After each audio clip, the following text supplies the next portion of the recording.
ഒരു അടിപൊളി ട്രിപ്പ്. നമ്മെ ഏറ്റവും സ്നേഹിക്കുന്ന നമ്മുടെ family, cousins, friends, relatives or colleagues ഒക്കെ ആയിട്ടുള്ള ഒരു നല്ല ട്രിപ്പ്. എന്നാൽ ഈ ട്രിപ്പിലെ ഒരുപാട് ലഗേജ് ക്യാരി ചെയ്യേണ്ടി വന്നാലോ? നമുക്കത് ഡിസ്കംഫർട്ടബിൾ ആയിട്ട് ഫീൽ ചെയ്യും, അല്ലേ? എന്നാൽ ഒരു ഹാൻഡ് ബാഗോ അല്ലെങ്കിൽ ഒരു ബാക്ക് പാക്കോ മാത്രമാണെങ്കിലോ, less luggage is more comfortable. ഇതുപോലെ തന്നെയാണ് നമ്മുടെ ജീവിതയാത്രയിലും. ഒരുപാട് വെയിറ്റ് ക്യാരി ചെയ്തിട്ടുള്ള ഒരു യാത്ര നമുക്ക് ഭയങ്കര ഡിസ്കംഫേർട്ട് ഉണ്ടാക്കും. നമ്മൾ ഓമന പേരിട്ട് വിളിക്കുന്ന ഒരു 3 ലെറ്റർ വേർഡ് ഉണ്ട്, ഈഗോ. ഹെൽത്തി ഈഗോ നമ്മുടെ തന്നെ കഴിവിലെ നമുക്ക് നല്ല ഒരു അവബോധം, അഭിമാനം, സ്വന്തമായിട്ട് ബഹുമാനിക്കുവാനും മറ്റുള്ളവരെയും കരുതുവാനും ബഹുമാനിക്കാനും അവരുടെ അഭിപ്രായങ്ങളൊക്കെ മാനിക്കുവാനും ഒക്കെയുള്ള ആ ഒരു ആറ്റിറ്റ്യൂഡ് നമ്മളിലെ ഫോം ചെയ്യുന്നു.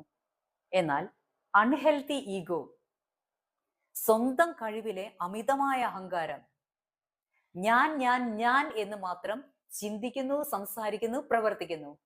ഞാൻ ചെയ്യുന്നത്, ഞാൻ പ്രവർത്തിക്കുന്നത് മാത്രം ശരി. മറ്റുള്ളവരെ സംസാരിക്കുന്നതോ മറ്റുള്ളവരുടെ അഭിപ്രായങ്ങളോ ഒന്നും വിലക്കെടുക്കാതെ സ്വയം തീരുമാനങ്ങൾ എടുക്കുന്ന ആ ഒരു ആറ്റിറ്റ്യൂഡ് ഫോം ചെയ്യുന്നു. ഇത് വ്യക്തികളിലെ തലക്കനം അല്ലെങ്കിൽ ഹെഡ് വെയിറ്റ്, ശിരോഭാരം വർദ്ധിപ്പിക്കുന്നു. ഇങ്ങനെ ഈ ഒരു ഹെഡ് വെയിറ്റുമായിട്ട് ഇത്രയും വെയിറ്റോട് കൂടിയിട്ടുള്ള ഒരു ജേണി എന്ന് പറഞ്ഞാൽ വളരെ ഡിസ്കംഫർട്ടബിൾ ആണ്.